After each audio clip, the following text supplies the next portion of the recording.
Well, Kurt, we have a real treat for you. We have the match at Unforgiven. It's for those of you that want to check it out on Peacock, you can absolutely do so. Subscribe to us on YouTube. A little bit of a filter, but nothing that you can't still see the action. And we're not going to talk through the whole thing. We'll listen to some and talk like we have lately over some of these watch-alongs. But this is the full match of you and Cena from Unforgiven. This took place on September 18th. 2005 from Oklahoma City. And we want to check this out. You ready for this, Kurt? Yeah, let's do it. All right, let's check it out.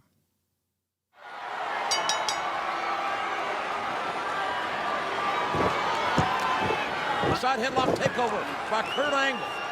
Two-time All-American out of Clarion University in Pennsylvania. A 96 gold medalist in Atlanta in 220-pound freestyle wrestling. Hard knockdown by Kurt Angle. I think Cena's best chance to live tonight, to fight another day, is to get a brawl and get a fight started. And certainly he doesn't want to be a part of a wrestling match tonight, because that's not his forte. So as we're watching this, Kurt, you gotta love JR's giving you those real stats about that. Just solidifies your realism. He was the best at that, man. That's what made him. He was incredible. Yes. Hey, when he was in WCW before he comes over here in the late 80s, early 90s, he was an Oklahoma University football player, junior, senior year. He won the Scholastic Award and you're like, my God, by the time he's done, you know everything about this guy, including blood type, social security number, how long his dick was. That he was talking about, yeah. I mean, it's like, but it's all good. Stats, yeah, he loves stats. It's adding validity, you know, to who you are in the ring and why you are a stud. And so just to hear him do that just reaffirms everything about you and what you've accomplished. So I love hearing that. Kurt, referee, got to mention it. He's my guy. Mike Chioda, big-time referee here happening in this match. There's going to be a lot of fun here in this match. We're going to see another friend of our ad-free show community, Eric Bischoff, get involved in here. This was a fun time of the business. Were you enjoying yourself? We've had some joked around about this time, and you were going through a lot. But outside of some of that, were you having fun here in WWE? Yeah. I always had fun getting in the ring. Every night I got to perform. It was a blessing. And that's why I had such a hard time when I retired. But I knew I had to retire because I slowed down. I lost a step, and I just wasn't the usual Kurt Angle that I always was. And I didn't want the fans to remember me at that point in time. Did you guys plan out the match knowing that there was a chance the crowd may reject John as the babyface? No, and the reason is they weren't going to turn John heel. They were going to keep him babyface while he was champion. So there was no reason to change the match because we weren't going to change the format of who was baby and who was heel. They were going to keep me heel. They were going to keep John babyface. So we didn't have any reason to do that. Even though the fans were negative on John this particular night, sometimes, you know what? The fans would cheer John depending on who he worked. But for some reason, the fans really liked me at this point in time. Yeah. It was so hard for me to be a heel.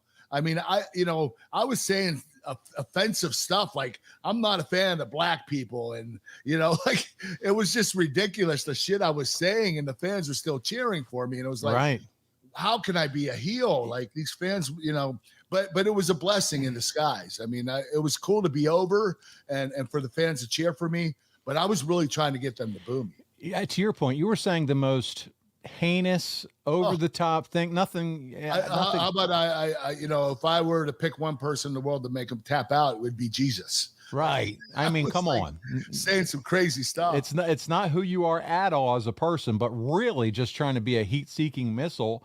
And and actually, Meltzer says here there was a lot of negative Cena signs confiscated in the arena. You could see on camera. Yeah, they were taking the signs off the people before the main event. Yeah, you could hear chants for Kurt Angle. Still, the kids and women-oriented chants for Cena were much louder than the guys for Angle. Buddy, the entire Cena run for me and my buddies, I'm just going to tell you, we weren't Cena fans. Okay, we felt like he was getting shoved down our throats. That's how the fans felt, and that's what the WWE was doing. I felt badly for John at this point in time because he didn't deserve that. He was too good to be in that position. Yeah. Did you ever talk to John about how he felt about all these mixed reactions all the time, knowing he was the babyface? No, because I knew he had humility about it, and I didn't want to like go to him and say, "Hey, don't worry about that. You know, you're going to get it back. Fans will start cheering for you." I didn't want to make him feel like he wasn't doing his job right. When he really was. There was nothing wrong with John Cena except the fact that the company was shoving him down people's throats. And that was the only thing that was going on that was wrong.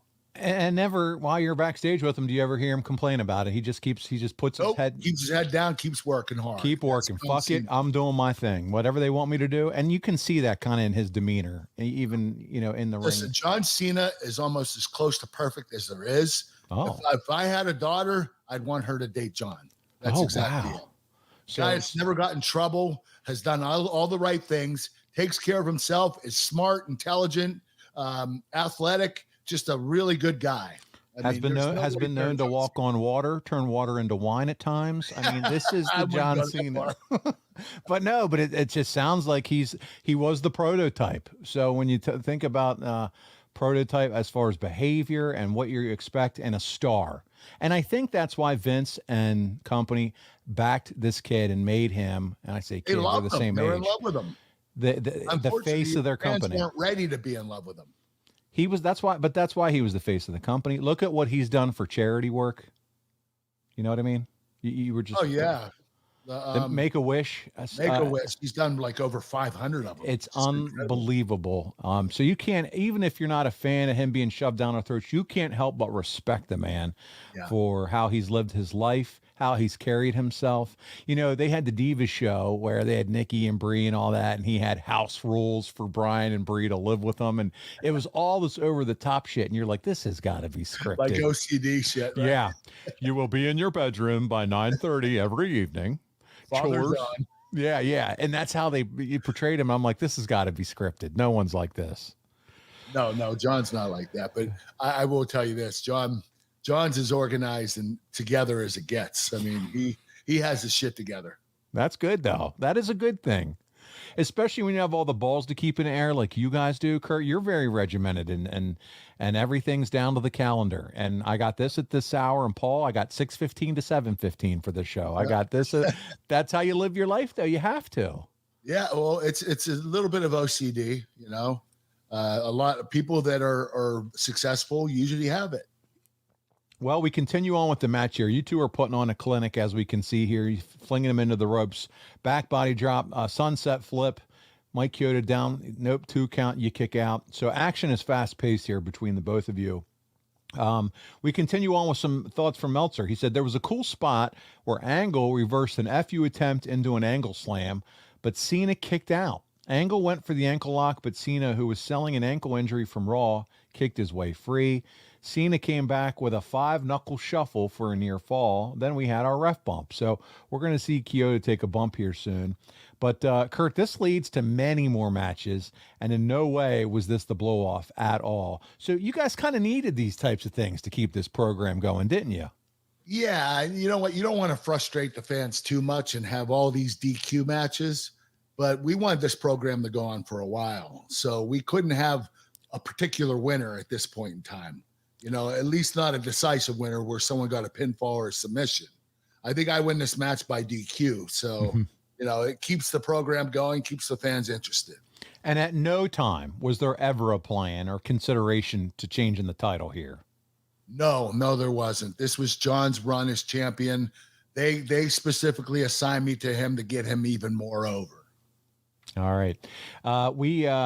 We continue on with some Meltzer's thoughts here as we watch the match. You have John and I guess it's a reverse bear hug basically here. Yes. Well, it's my German suplex setting up my German. Well, was. Oh, there it is. Yeah. And you got him. And now you're going to start taking him for a few rides here. This is similar to your trip in Florida earlier this year with your wife. All right. So then we go on here. And no, Chioda says no. All right. There we go. Now you're got your legs wrapped around them here and squeezing very tight. I'm tying him up in a pretzel. You are. You got your legs wrapped around him, trying to see if he'll give up. Now you got your arm under his head. I mean, you're just making stuff up at this point, aren't you? Doing anything you can. Oh, you know what I'm doing right now? I was cross-facing the shit out of his face. Yeah. It's like, easy, bro. Yeah, just the legs are enough. You don't need to start messing with my face. But this is good, man. It's good selling. We go on from Meltzer. Cena hit the FU, but no ref, which we're going to see the bump here soon. Angle kicked Cena low, then wrapped his gold medal and KO'd Cena. He then put on the ankle lock while Eric Bischoff comes out. So we're going to see an Eric Bischoff run in here soon. Even someone like me who gives great latitude to creative license when it comes to dragging out submission holds, because wrestling crowds usually get more intense the longer it's on. Forget realism. If you want realism in a match, watch something real. Thought this went on way too long before Cena kicked Angle into Bischoff. So we'll have to kind of pay attention to that when we get to that part in the match. Do we think as far as I remember, it was too long. Okay. But what do? The only way you get your move back is you have to do it again the next match and have them tap out earlier. You just have to make it more legit again, because this was really long. I mean, listen, this was really putting Cena over, like really. Meltzer says, I mean, when you can't when you can toast bread while a guy's in the submission and you either don't sell it as a ligament tear or a submission, that's a bit much, particularly when the story coming in was Cena having an injured ankle. So it sounds like a disgruntled fan. Yeah, I mean, he was able to toast bread, make a sandwich, all during that spot. So I can't wait to see it here. You guys are now throwing some haymakers. Now this isn't your style, but it's more Cena style, throwing punches. Yeah, I did it for him. Yeah, I can tell. But you know what? They all look physical and all look like they hurt, and he just took your head off. Yes, he did. His arms, dude, that's got to, I mean, you're taking 110% of that across your neck. Shoulder tackle. Yeah. He's supposed to come a little lower with the clotheslines, but he was going pretty high. Right around the neck. Yeah. And we all do it. Yep. Oh. Hey, did you see, while we're watching this, you barely kicked out at 3. Did you see, I don't know if you saw it on social because I know you're busy, but there was a spot recently in AEW where Moxley, they switched up the finish at the end, and the referee went down the count 1, 2, and Moxley's shoulders stayed down, and the ref halted his count and pulled back up. Man. Can you believe that? They had to do a finishing spot again, and then the guy finally let Moxley get pinned. Moxley could see Moxley whispering to him, but that it was ruined the whole match, man. Blatant on live TV. Yeah. 1, 2, no, and then stop. Shoulders are still down, dipshit. the ref had all kinds of heat. All confused. That ref, he was waiting for. I don't know what he was waiting for. I got to talk to Kyoto about that on the recent mailbag, because listen, he's like, hey, shoulders down, you go. You have no choice. That's your job. Figure it out at the end. But just reminded me of that. I'm not going to lie to you, Paul. Some of these wrestlers, including me, will kick out at 9 and 999.9 tenths. That's true. So, sometimes you're counting, you're like, okay, he's supposed to kick out, but he's, you just don't know, because when you kick out that late, it just really confuses you. It is, but there is an art to it as a referee as far as that false 3 count. And it's funny because sometimes I'll talk to Mike and we'll be watching an event or talk about it after, and he said he can see by body ticks or different twerks that a ref makes if it's going to be a 3 or it's going to be a false finish. Wow, I never thought of that. Yeah, and because they each have their own kind of tick to them or whatever, that you can say, oh, no, it's not a 3. How they yank up on it or their back leg moves or something. Right. It is really interesting to hear how that's broken down from someone who did it for 30-plus years. But here we go. That makes sense. Here we go. He's showing us for the 5-knuckle shuffle. Let's see if he lands it here. Let's listen to a little commentary. Knuckle shuffle. Cena going for the cover. The hook of the leg. Oh, boy, how close. How close was that? Cena, English dodged 2 bullets. Well, it was so close, but if you wouldn't have done the 5-knuckle shuffle, he may have been walking out of here. The WWE champ. Kurt, what are your thoughts on the 5-knuckle shuffle? Have you ever done the 5-knuckle shuffle? No. Okay. All right. It doesn't look legit. I just, Short right hand. It's all entertainment. That's all it is. And I get it. It's a fun move. Right. It's a fun move. It's not an intense move. Right. Mike Chioda takes the bump and he's out. He's making sure that little listening device is still in his ear there while he's down.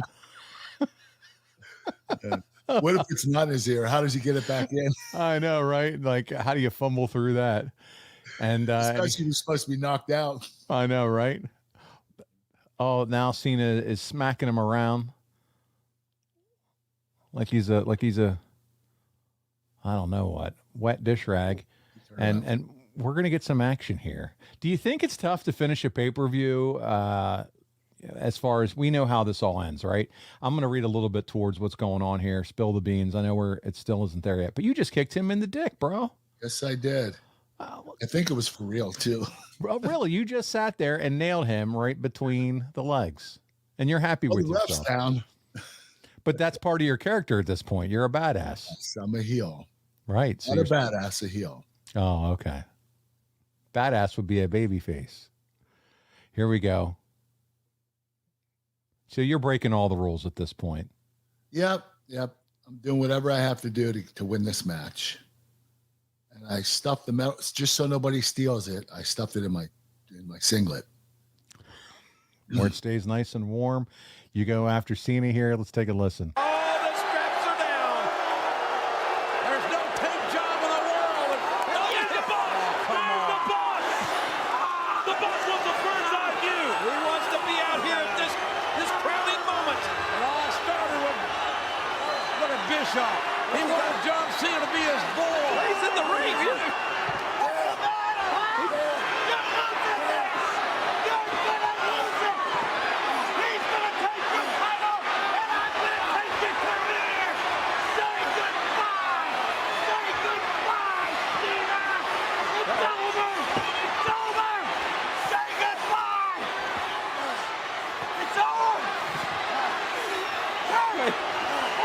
Kurt, this is why Dave Meltzer's toasting his bread right now. I know. He could literally toast his bread right now. This He wasn't wrong. Is this the longest ankle lock you've ever applied? Yes, it is. At I think Big Show was longer. Oh wow, okay. But there's an excuse for Big Show. His ankle was like 30 inches in It's like all right. Yeah. It's like an elephant tusk. And there you go. There goes Eric Bischoff. He's tossed out of the ring. And now we're going to listen to the chaos. Cena's got a reprieve, but will it be enough? A reprieve just for a moment. Yeah, but I think Bischoff called for the bell to be rung, didn't he? I don't believe he did. I think he might have had on his mind. He didn't get it done. Look out! Look out! The WWE title right in the face of Kurt Angle. No. What? Right in the face of Kurt Angle. What's the referee doing? Ladies and gentlemen.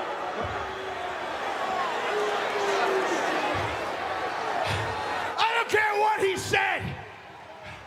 Bischoff took Lily's I don't care mic. what happens out of disqualification. You listen to me. You do not give that title. You do not give that title to Cena. I don't care what the rules say. Because tonight, you made more than one. Hey! Oh, look out! Cena, the general manager, on his shoulders. He can't do this. Stop! You can't do that to the boss. But Cena did it to the boss. You just broke this up in half. Angle coming from behind. Angle now stumbling away at John Cena. This is chaotic. I'm not so sure what the decision is. Yeah, I'm very, very confused right now. Another uppercut. Angle ripping at his face.